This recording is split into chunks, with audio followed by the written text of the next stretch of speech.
চাইছ কিমান ধুনীয়া এটা হোটেলত তহঁতক ৰাখিছো। কিমান চাফ চিকুণ, কি সুন্দৰ পৰিপাটি।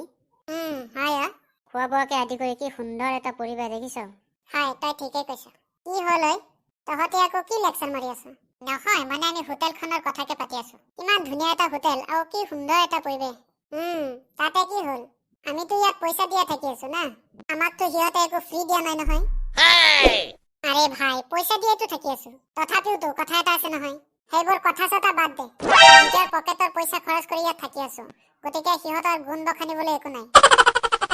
এই দিল্লীত তোক কোনোবাই কিবা ফ্ৰী দিব নেকি? আৰু তই কৈ আছ এই হোটেলৰ কথা।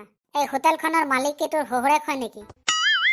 যে ইমান দূৰৰ পৰা জোৱাই আহিছে, যা যত্ন যাতে কোনো কমি নহয়। তই কি আচলতে তেনেকে বুলি ভাবি আছ নেকি? কদমৰ শহুৰেক হলেতো ভালে আছিল, থকা আৰু খোৱাৰ বাবদ আমাৰ কোনো পইচা নালাগিল হয়। হেই গৰুহত, মই কওঁ এটা আৰু তহঁতে বুজি পাৱ আন এটা। গতিকে নিউটনৰ তৃতীয় সূত্ৰমতে কথাটো এনেকুৱা হ'ল যে তহঁতক বুজাই একো লাভ নাই। ওকে তেন্তে বল এতিয়া আমি ওলাও নেকি? সেয়াই ভাল হ'ব, বল তেনেহলে। চলো। আই চন্দু শুনচোন। কি হ'ল? কি হ'ল মানে আমি আজি কলৈ গৈ আছো বাৰু? আজি আমি চাবলৈ গৈ আছো ইণ্ডিয়া গেট। সেই যে কিতাপত যে ছবি দেখিছিলো সেয়াই নেকি? হয় কমল, তই ঠিকে ধৰিছ। দিল্লীৰ কেন্দ্ৰত অৱস্থিত এই ইণ্ডিয়া গেটখন খুবেই ঐতিহাসিক। সেয়া ইয়াক চাবলৈ দেশ বিদেশৰ পৰা মানুহ আহে। হয় নেকি? চন্দু মই বুজিব পাৰিছো, ইমান নাম জ্বলা ইমান প্ৰসিদ্ধ বস্তু এটা চাবলৈ গলে আমাৰো খুব ভাল লাগিব। হয় সৰু, তই ঠিকে কৈছ। গতিকে বল বল আৰু দেৰি কৰিব নোৱাৰি। হয় মোৰো সেই ইণ্ডিয়া গেটখন চাবলৈ বৰ হেঁপাহ জাগিছে।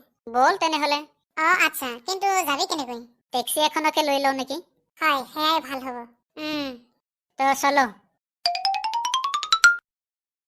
এইখানে হৈছে সেই ইণ্ডিয়া গেট। চা ভালকে চাই ল।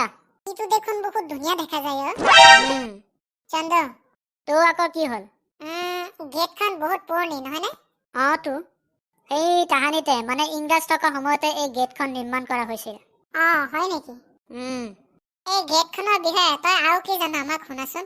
ময়োতো খুব বেছি এটা নাজানো নহয়। তেন্তে জনা জানো কেনেকৈ? সেই আছা মানুহ এজন আহি আছে, তেখেতক সুধিলে হয়তো গেটখনৰ বিষয়ে ভালকে জনা যাব। হয় তই ঠিকে কৈছ। খুৰা ভাল আছে না? काहे का खोड़ा? कैसा खोड़ा? क्यों जी, हम तुमको खोड़ा देखते हैं। নহয় মানে খুৰা। फिर खोड़ा? नहीं चाचा जी, आओ तय पिছত जासुन मैं कथा बातू। हाँ जी, क्या हुआ? माने चाचा जी हम लोग आसाम से आए हैं और हमारा आसाम में हमारा चाचा जी को हम खुरा बुलाते हैं, इसलिए उसने आपको खुरा बोला। अच्छा जी चाचा। तो ठीक है, पर तुम लोग आसाम से मतलब इतने दूर से आए हो। हाँ जी। और सुनाओ आसाम के बारे में। ऐसे भी आसाम के लोग बहुत अच्छे होते हैं, और वो आसाम के जो सुंदरता है वो पूरे इंडिया में इसका नाम है। जी चाचा जी।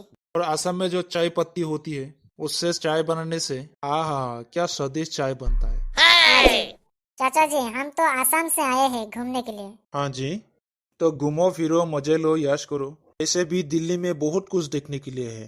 हाँ जी। अच्छा चाचा जी आप हमें इस गेट के बारे में कुछ बता सकते हैं क्या? हाँ जी, क्यों नहीं क्यों नहीं।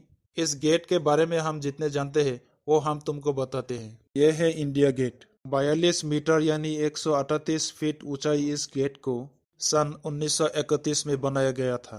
इसका पहला नाम था ऑल इंडिया वॉर मेमोरियल, क्योंकि इसे युद्ध में शहीद हुए वीर जवानों की मेमोरी के लिए ही बनाया गया था। आगे चलकर इसका नाम बदलकर इंडिया गेट कर दिया गया। इस ऐतिहासिक इमारत को देखने के लिए यहाँ पर रोज हजारों की तादाद में लोग घूमने आते हैं। পিছে খোৱা ইয়াক বনাবলৈনো কিমান টাইম লাগিছিল? मतलब এই তহঁতে কি কৰি থাকা? কিবা এটা যদি সুধিব লাগে তেতিয়াহলে হিন্দীতে সুধি নলগিয়া, একাতে কি অসমীয়া বুজি পাব নেকি? চাচাজি इसे बनाने के लिए कितना टाइम लगा था? ओह अच्छा, इसके बनाने का काम सन 1921 में स्टार्ट किया गया था, पर पूरा का पूरा 10 साल काम करने के बाद ये इंडिया गेट बना।